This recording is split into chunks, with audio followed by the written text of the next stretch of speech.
ਸਤਿਕਾਰਯੋਗ ਗੁਰੂ ਸਵਾਰੀ ਸਾਧ ਸੰਗਤ ਜੀ, ਫਤਿਹ ਬੁਲਾਓ।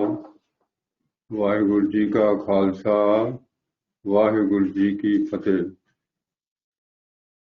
ਅੱਜ ਮੇਰੇ ਲੈਕਚਰ ਦਾ ਵਿਸ਼ਾ ਹੈ ਗਰੀਬ ਤੇ ਮਸਕੀਨ। ਗਰੀਬ ਤੇ ਮਸਕੀਨ ਬੜੀ ਉੱਚੀ ਅਵਸਥਾ 'ਚ ਇਹ ਭਾਵਨਾ ਮਨ 'ਚ ਪੈਦਾ ਹੁੰਦੀ ਹੈ, ਪਰੰਤੂ ਸਾਨੂੰ ਜਾਣਨ ਦੀ ਲੋੜ ਹੈ ਕਿ ਗਰੀਬ ਤੋਂ ਕੀ ਮੁਰਾਦ ਹੈ, ਤਾਂ ਕਿ ਅਸੀਂ ਉਸੇ ਡਾਇਰੈਕਸ਼ਨ 'ਚ ਆਪਾਂ ਚੱਲਣ ਦੀ ਕੋਸ਼ਿਸ਼ ਕਰੀਏ। ਡਾਇਰੈਕਸ਼ਨ ਹੀ ਹੋਏਗੀ, ਹਾਲੇ ਉਹ ਪ੍ਰਾਪਤੀ ਨਹੀਂ ਹੋ ਸਕਦੀ, ਕਿਉਂਕਿ ਪ੍ਰਾਪਤੀ ਹੋਣੀ ਆ ਜਿਸ ਵੇਲੇ ਸਾਡੀ ਹਉਮੈ ਰਹਿਤ ਅਵਸਥਾ ਆ ਜਾਏਗੀ। ਬੇਨਤੀ ਹੈ, ਪਿਛਲੇ ਲੈਕਚਰ 'ਚ ਮੈਂ ਬੇਨਤੀ ਕੀਤੀ ਸੀ ਕਿ ਨੀਵਾਂਪਨ ਤੇ ਗਰੀਬੀ ਵਿੱਚ ਅੰਤਰ ਹੈ। ਨੀਵਾਂਪਨ ਤੋਂ ਮੁਰਾਦ ਹੈ ਕਿ ਆਪਣੇ ਆਪ ਨੂੰ ਸਭਨਾਂ ਦੀ ਰੇਣਕਾ ਬਣਨਾ ਤੇ ਸਭਨਾਂ ਦੀ ਚਰਨ ਧੂੜ ਬਣਨਾ ਹੈ। ਗਰੀਬ ਦਾ ਅਰਥ ਹੈ ਕਿ ਆਪਣੇ ਆਪ ਨੂੰ ਅਸਮਰੱਥ ਸਮਝਣਾ।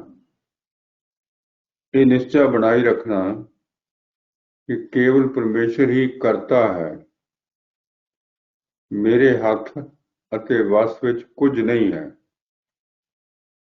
ਮੈਥੋਂ ਉਹ ਹੋਣਾ ਹੈ ਜੋ ਪਰਮੇਸ਼ਰ ਨੇ ਮੇਰੇ ਕੋਲੋਂ ਕਰਵਾਉਣਾ ਹੈ। ਹੁਣ ਦਿੱਤੇ ਜਾ ਰਹੇ ਫਰਮਾਨਾਂ ਨੂੰ ਹਿਰਦੇ ਵਿੱਚ ਧਾਰੀ ਰੱਖਣ ਨਾਲ ਹਿਰਦੇ ਵਿੱਚ ਗਰੀਬੀ ਆਵੇਗੀ। ਪਹਿਲਾ ਫਰਮਾਨ ਹੈ, ਕਰਨ ਕਾਰਨ ਪ੍ਰਭ ਏਕ ਹੈ, ਦੂਸਰ ਨਾਹੀ ਕੋਇ, ਦੂਸਰ ਨਾਹੀ ਕੋਇ। ਨਾਨਕ ਤਿਸ ਬਲਿਹਾਰਨੈ, ਜਲ ਥਲ ਮਹੀਲ ਸੋਏ। दूसरा फरमान है, मारै राखै एको आप, मानुख कै किछ नाहि हाथ। तीसरा फरमान, कहो मानुख ते क्या होए आवै, जो तिस पावै सोई करावै। चौथा फरमान, इसका बल नाहि इस हाथ, कर्ण करावण सर्ब को नाथ। आज्ञाकारी बपरा जियो, जो तिस पावै सोई फुन थियो। इन्हां फरमानां नूं हिरदे विच उतार के अपने मन विच सदा ही ये निश्चा बनाई रखना कि मैं कुछ भी करन तो असमर्थ हाँ। इन्हां फरमानां तो अतिरिक्त जपजी साहब विचों जोर वाली पौड़ी नूं विचार विचार के हिरदे विच उतारन दी लोड़ है। आखण जोर चुपै न जोर, जोर न मंगण देण न जोर, जोर न जीवन मरण न जोर, जोर न राज माल मनसोर, जोर न सुरती ज्ञान विचार, जोर न जुगती छुटै संसार। जिस हथ जोर कर वेखै सोए, नानक उत्तम नीच न कोय। जपजी साहब की यह पौड़ी विचारण नाल स्पष्ट हुंदा है कि मैं की बोलना है, कदों बोलना है, मेरे वश च नहीं। मैं चुप रहना या नहीं, कदों चुप रहना है, किन्नी देर चुप रहना है, मेरे वश च नहीं है। ये भी मेरी मर्जी विच नहीं कि मैं की मंगना है, किस तो मंगना है ते कदों मंगना है। ये मेरे हथ विच नहीं कि मैं की देना है अते किस नूं देना है। ਇਹ ਮੇਰੀ ਸਮਰੱਥਾ ਵਿੱਚ ਨਹੀਂ ਕਿ ਕਿੰਨੀ ਦੇਰ ਜਿਉਣਾ ਹੈ ਅਤੇ ਕਦੋਂ ਮਰਨਾ ਹੈ, ਕਿੱਥੇ ਮਰਨਾ ਹੈ ਤੇ ਕਿਸ ਤਰ੍ਹਾਂ ਮਰਨਾ ਹੈ। ਰਾਜ ਤੇ ਮਾਲ ਜਿਸ ਤੋਂ ਮਨ ਵਿੱਚ ਫੂਫਾਂ ਪੈਦਾ ਹੁੰਦੀ ਹੈ, ਉਹਨਾਂ ਨੂੰ ਪ੍ਰਾਪਤ ਕਰਨ ਵਿੱਚ ਆਪਣਾ ਜ਼ੋਰ ਨਹੀਂ ਚੱਲਦਾ। ਜੋ ਲੇਖਾਂ ਵਿੱਚ ਲਿਖਿਆ ਹੈ ਉਹੀ ਰਾਜ ਤੇ ਮਾਲ ਮਿਲਣਾ ਹੈ, ਬਾਕੀ ਭੱਜ ਦੌੜ ਅਜਾਈ ਜਾਂਦੀ ਹੈ। ਇਹ ਵੀ ਮੇਰੀ ਸਮਰੱਥਾ ਤੋਂ ਬਾਹਰ ਹੈ ਕਿ ਮੈਂ ਪ੍ਰਭੂ ਵਿੱਚ ਸੁਰਤੀ ਵਿੱਚ ਜੋੜ ਸਕਾਂ ਅਤੇ ਉਸਦੇ ਦਿੱਤੇ ਗਿਆਨ ਦੀ ਵਿਚਾਰ ਕਰ ਸਕਾਂ। ਇਹ ਵੀ ਮੇਰੇ ਵੱਸ 'ਚ ਨਹੀਂ ਕਿ ਜੰਮਣ ਮਰਨ ਤੋਂ ਮੁਕਤ ਹੋਣ ਦੀ ਜੁਗਤੀ ਨੂੰ ਸਮਝ ਸਕਾਂ ਜਾਂ ਜੰਮਣ ਮਰਨ ਤੋਂ ਮੁਕਤ ਹੋ ਸਕਾਂ। ਇਹ ਸਾਰਾ ਖੇਲ ਅਕਾਲ ਪੁਰਖ ਦਾ ਆਪਣਾ ਹੀ ਹੈ। ਸਾਰਾ ਜ਼ੋਰ ਅਕਾਲ ਪੁਰਖ ਦੇ ਹੱਥ ਵਿੱਚ ਹੀ ਹੈ। ਇਸ ਤੋਂ ਇਲਾਵਾ ਹੋਰ ਕਿਸੇ ਦਾ ਕੋਈ ਜ਼ੋਰ ਨਹੀਂ ਚੱਲ ਸਕਦਾ। ਪਰਮੇਸ਼ਰ ਆਪਣੇ ਖੇਲ ਨੂੰ ਆਪ ਹੀ ਚਲਾ ਰਿਹਾ ਹੈ। ਇਹ ਨਾਨਕ, ਪਰਮੇਸ਼ਰ ਆਪ ਹੀ ਜੀਵਾਂ ਨੂੰ ਸਦਾਚਾਰੀ ਜਾਂ ਦੁਰਾਚਾਰੀ ਬਣਾਉਣ ਵਾਲਾ ਹੈ। ਇਸ ਕਰਕੇ ਨਾ ਹੀ ਕੋਈ ਉੱਤਮ ਹੈ ਅਤੇ ਨਾ ਹੀ ਕੋਈ ਨੀਚ ਹੈ। ਪ੍ਰਭੂ ਨੇ ਆਪਣਾ ਹੁਕਮ ਸਾਡੇ ਲੇਖਾਂ ਵਿੱਚ ਲਿਖ ਕੇ ਸਾਨੂੰ ਸੰਸਾਰ ਵਿੱਚ ਭੇਜਿਆ ਹੈ। ਸਾਡੇ ਕੋਲ ਆਪੋ ਆਪਣੇ ਲੇਖਾਂ ਨੂੰ ਸਮਝਣ ਤੇ ਜਾਣਨ ਦੀ ਸਮਰੱਥਾ ਨਹੀਂ ਹੈ ਅਤੇ ਨਾ ਹੀ ਅਸੀਂ ਆਪਣੇ ਲੇਖਾਂ ਨੂੰ ਬਦਲ ਸਕਦੇ ਹਾਂ। ਪ੍ਰਮਾਣ ਹਨ, ਲੇਖ ਨਾ ਮਿਟਈ ਹੈ ਸਖੀ ਜੋ ਲਿਖਿਆ ਕਰਤਾਰ।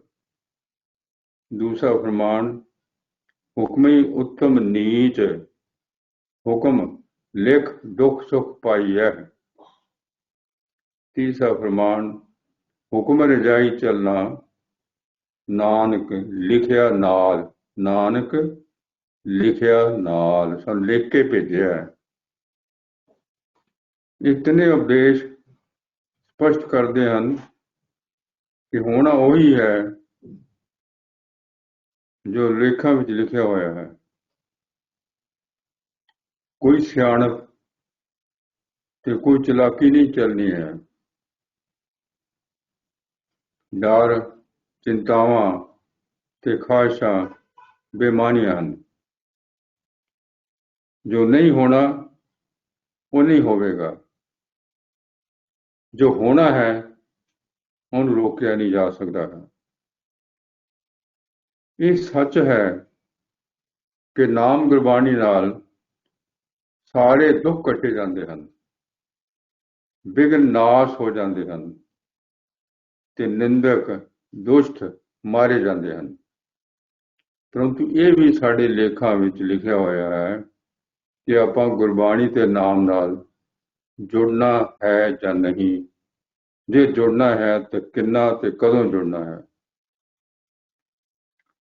ਅਗਰ ਮਨ ਵਿੱਚ ਕਿਸੇ ਕਿਸਮ ਦਾ ਗਰਵ ਹੈ ਤਾਂ ਮਨ ਵਿੱਚ ਗਰੀਬੀ ਆ ਹੀ ਨਹੀਂ ਸਕਦੀ।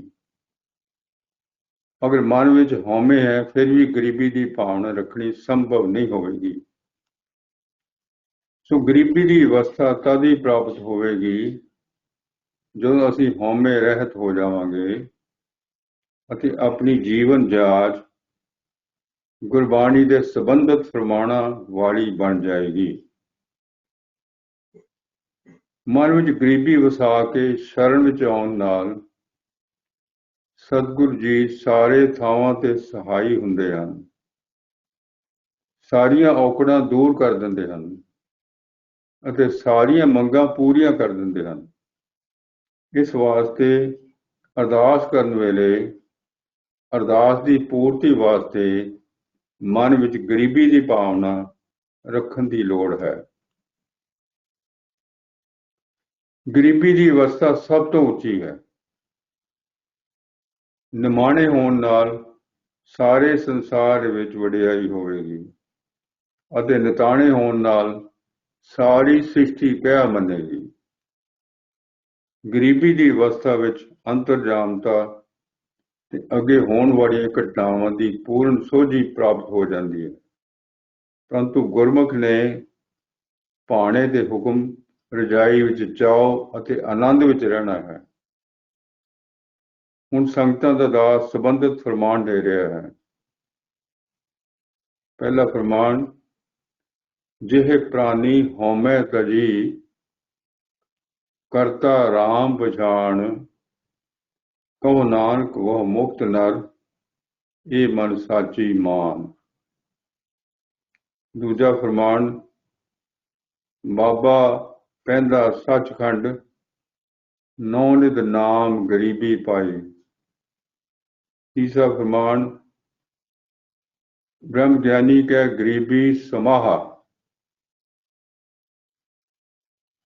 ਗਰੀਬੀ ਸੰਬੰਧੀ ਕੁਝ ਹੋਰ ਫਰਮਾਨ ਸਾਂਝੇ ਕੀਤੇ ਜਾਂਦੇ ਹਨ। ਜੋ ਤੁਧ ਭਾਵੈ ਸੋ ਪ੍ਰਵਾਨ। ਇਹ ਸਾਈਂ, ਜੋ ਤੈਨੂੰ ਚੰਗਾ ਲੱਗਦਾ ਹੈ ਉਹੀ ਪ੍ਰਵਾਨ ਹੈ। ਤੇਰੇ ਭਾਣੇ ਨੋ ਕੁਰਬਾਨ, ਤੇਰੀ ਰਜ਼ਾ ਉੱਤੇ ਮੈਂ ਬਲਿਹਾਰ ਜਾਂਦਾ ਹਾਂ। ਨਾਨਕ ਗਰੀਬ ਬੰਦਾ ਜਨ ਤੇਰਾ, ਗਰੀਬੜਾ ਨਾਨਕ ਤੇਰਾ ਗੋਲਾ ਤੇ ਗਵਾਚਦਾ ਹੈ। ਰਾਖ ਲੈ ਸਾਹਿਬ ਪ੍ਰਭ ਮੇਰਾ, ਸੋ ਤੂੰ ਮੇਰੀ ਰੱਖਿਆ ਕਰ। ਹੇ ਮੇਰੇ ਸੁਆਮੀ ਮਾਲਕ, ਪੱਖਾ ਫੇਰੀ ਪਾਣੀ ਢੋਵਾਂ, ਜੋ ਦੇਵਹਿ ਸੋ ਖਾਈ। ਮੈਂ ਪੱਖਾ ਝੱਲਦਾ ਹਾਂ ਅਤੇ ਜਲ ਦਿੰਦਾ ਹਾਂ। ਜਿਹੜਾ ਕੁਝ ਵੀ ਤੂੰ ਮੈਨੂੰ ਦਿੰਦਾ ਹੈ ਉਹੀ ਮੈਂ ਖਾਂਦਾ ਹਾਂ। ਨਾਨਕ ਗਰੀਬ ਟਹਿ ਪਿਆ ਦੁਆਰੈ, ਹਰ ਮੇਲ ਲਹਿਓ ਵਡਿਆਈ। ਗਰੀਬੜਾ ਨਾਨਕ ਤੇਰੇ ਬੂਹੇ ਅੱਗੇ ਆ ਡਿੱਗਾ ਹੈ। ਮੈਨੂੰ ਆਪਣੇ ਨਾਲ ਮਿਲਾਉਣ ਵਿੱਚ ਤੇਰੀ ਪ੍ਰਭਤਾ ਹੈ। ਸੁਖੀ ਬਸੈ ਮਸਕੀਨੀਆਂ, ਆਪ ਨਿਵਾਰ ਤਲੇ। ਗਰੀਬੀ ਸੁਭਾਅ ਵਾਲਾ ਬੰਦਾ ਆਪਾ ਭਾਵ ਦੂਰ ਕਰਕੇ ਤੇ ਨੀਵਾਂ ਰਹਿ ਕੇ ਸੁਖੀ ਹੋ ਕੇ ਵਸਦਾ ਹੈ। ਬੜੇ ਬੜੇ ਅਹੰਕਾਰੀਆਂ ਨਾਨਕ ਗਰਭ ਗਲੇ। हे ਨਾਨਕ, ਵੱਡੇ ਵੱਡੇ ਪੁਰਸ਼ ਆਪਣੀ ਹੰਕਤਾ ਰਾਹੀਂ ਗਲ ਸੜ ਜਾਂਦੇ ਹਨ। ਸਭ ਹਰ ਕੀ ਕਰੋ ਉਸਤਤ, ਜਿਨ ਗਰੀਬ ਅਨਾਥ ਰਾਖ ਲਿਓਏ। ਤੁਸੀਂ ਸਾਰੇ ਪ੍ਰਭੂ ਦੀ ਪ੍ਰਸ਼ੰਸਾ ਕਰੋ, ਜੋ ਗਰੀਬਾਂ ਤੇ ਬੇਸਹਾਰਿਆਂ ਦੀ ਰੱਖਿਆ ਕਰਦਾ ਹੈ। ਜੈਕਾਰ ਕੀਓ ਧਰਮੀਆਂ ਕਾ, ਪਾਪੀ ਕੋ ਦੰਡ ਦਿਓਏ। ਉਹ ਨੇਕ ਮਨੁੱਖਾਂ ਨੂੰ ਮਾਨ ਪ੍ਰਤਿਸ਼ਠਾ ਬਖਸ਼ਦਾ ਹੈ ਅਤੇ ਗੁਨਾਹਗਾਰਾਂ ਨੂੰ ਉਹ ਸਜ਼ਾ ਦਿੰਦਾ ਹੈ। ਹਰ ਅਹੰਕਾਰੀਆਂ ਮਾਰ ਨਿਵਾਏ, ਮਨਮੁਖ ਮੂੜ ਸਾਧਿਆ। ਮੇਰਾ ਮਾਲਕ ਵਾਹਿਗੁਰੂ ਮਗਰੂਰਾਂ ਨੂੰ ਮਾਰ ਕੇ ਨੀਚਾ ਦਿਖਾ ਦਿੰਦਾ ਹੈ ਅਤੇ ਮਨਮੁਖਾਂ ਤੇ ਮੂਰਖਾਂ ਨੂੰ ਦਰੁਸਤ ਕਰ ਦਿੰਦਾ ਹੈ। ਹਰ ਭਗਤਾਂ ਦੇ ਵਡਿਆਈ, ਗਰੀਬ ਅਨਾਥਿਆ। ਵਾਹਿਗੁਰੂ ਆਪਣੇ ਸੰਤਾਂ, ਗਰੀਬੜਿਆਂ ਅਤੇ ਬੇਸਹਾਰਿਆਂ ਨੂੰ ਪ੍ਰਭਤਾ ਬਖਸ਼ਦਾ ਹੈ। ਕਹਿਆ ਕਰਨਾ, ਦਿੱਤਾ ਲੈਣਾ, ਜੋ ਤੂੰ ਆਖਦਾ ਉਹੀ ਜੀਵ ਕਰਦੇ ਹਨ। ਜੋ ਤੂੰ ਦਿੰਦਾ ਹੈ ਉਹੀ ਜੀਵ ਲੈਂਦੇ ਹਨ।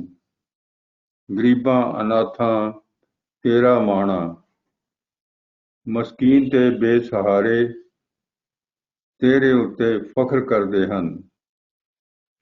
ਸਭ ਕੁਛ ਤੂੰ ਹੈ, ਤੂੰ ਹੈ ਮੇਰੇ ਪਿਆਰੇ, ਤੇਰੀ ਕੁਦਰਤ ਕੋ ਬਲ ਜਾਈ ਜਿਓ।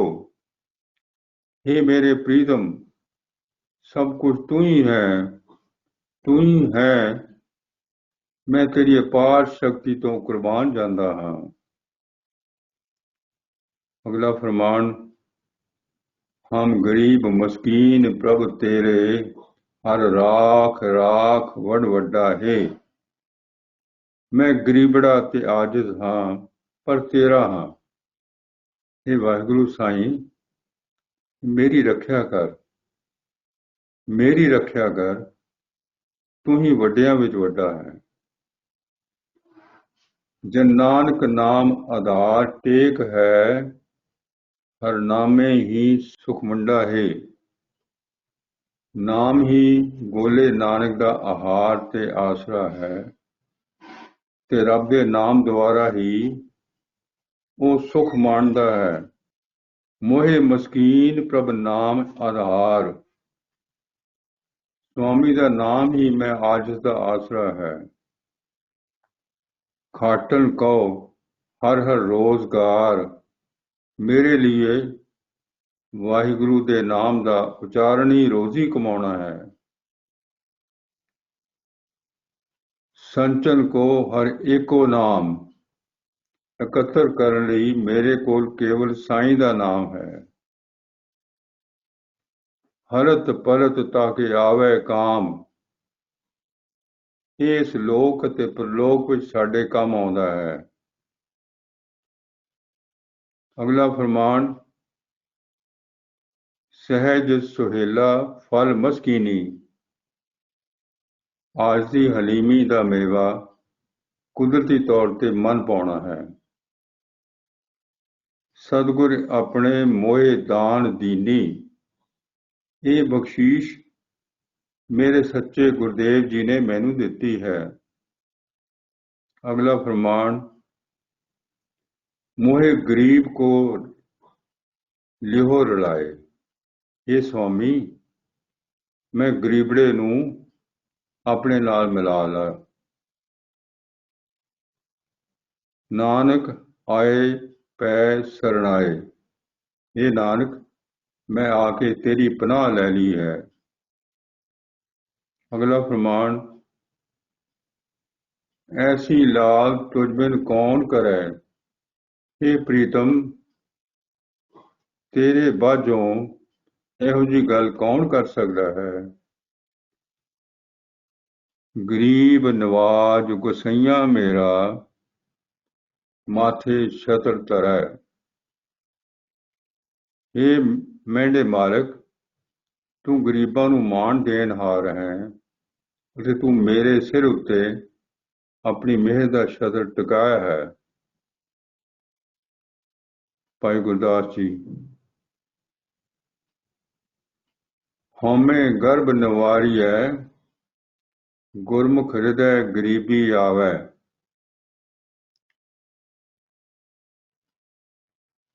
ਗਿਆਨ ਮਤੀ ਕਟ ਚਾਨਣਾ, ਪਰਮ ਅਗਿਆਨ ਅੰਧੇਰ ਮਿਟਾਵੈ। ਹੋਏ ਨਿਮਾਣਾ ਢਹਿ ਪਵੈ, ਦਰਗਹਿ ਮਾਣ ਨਿਮਾਣਾ ਪਾਵੈ। ਹੁਣ ਤਿਸ ਕੋਲ ਕਮਾਇਆ, ਗੁਰਮਤਿ ਹਿਰਦੈ ਗਰੀਬੀ ਆਵੈ। ਸੋ ਇਹ ਗਰੀਬੀ ਬਾਰੇ ਆਪ ਜੀ ਨੇ ਵਿਚਾਰ ਸਾਂਝੇ ਕੀਤੇ ਹਨ। ਇਸ ਤਰ੍ਹਾਂ ਪਹਿਲੇ ਮੈਂ ਬੇਨਤੀ ਕੀਤੀ ਹੈ ਕਿ ਇਹ ਅਵਸਥਾ ਤੇ ਆਵੇਗੀ ਜਿਸ ਲਈ ਅਸੀਂ ਹਉਮੈ ਰਹਿਤ ਹੋ ਜਾਵਾਂਗੇ। ਸਾਰਿਆਂ ਵਿੱਚ ਹੀ ਸਾਨੂੰ ਪਰਮੇਸ਼ਰ ਨਜ਼ਰ ਆਏਗਾ ਔਰ ਹਉਮੈ ਰਹਿਤ ਹੋਣ ਦਾ ਕਰਕੇ ਸਾਡੇ ਹਿਰਦੇ ਵਿੱਚ ਨਿਸ਼ਚਾ ਬਣ ਜਾਏਗਾ ਕਿ ਸਾਡੇ ਹੱਥ ਵਿੱਚ ਕੁਛ ਨਹੀਂ, ਜੋ ਕੁਛ ਵੀ ਕਰਨਾ ਪਰਮੇਸ਼ਰ ਨੇ ਕਰਨਾ ਹੈ। ਇਹ ਬਹੁਤ ਉੱਚੀ ਅਵਸਥਾ ਹੈ, ਪੂਰਨ ਸੰਤ ਦੀ ਅਵਸਥਾ ਹੈ। ਪਰ ਮੈਂ ਲੈਕਚਰ ਇਸ ਵਾਸਤੇ ਦਿੱਤਾ, ਇੱਕ ਤੇ ਗਰੀਬੀ ਸ਼ਬਦ ਦੀ ਸਮਝ ਆ ਜਾਏ, ਨੰਬਰ 1। ਨੰਬਰ 2, ਅਸੀਂ ਆਪਣਾ ਨਿਸ਼ਾਨਾ ਮਿਥੀਏ ਇਸ ਡਾਇਰੈਕਸ਼ਨ ਵੱਲ। ਆਪਣੇ ਅਭਿਮਾਨ ਨੂੰ ਅਸੀਂ ਘਟਾਉਣਾ ਹੈ, ਹੰਕਾਰ ਨੂੰ ਮਾਰਨਾ ਹੈ, ਆਕੜਪਨ ਨੂੰ ਦੂਰ ਕਰਨਾ ਹੈ ਤੇ ਗਰੀਬੀ ਲਿਆਉਣ ਦਾ ਯਤਨ ਕਰਨਾ ਹੈ। ਸੋ ਭੁੱਲ ਚੁੱਕ ਦੀ ਖਿਮਾ, ਸਾਰੇ ਫਤਿਹ ਬੁਲਾਓ। ਵਾਹਿਗੁਰੂ ਜੀ ਕਾ ਖਾਲਸਾ, ਵਾਹਿਗੁਰੂ ਜੀ ਕੀ ਫਤਿਹ।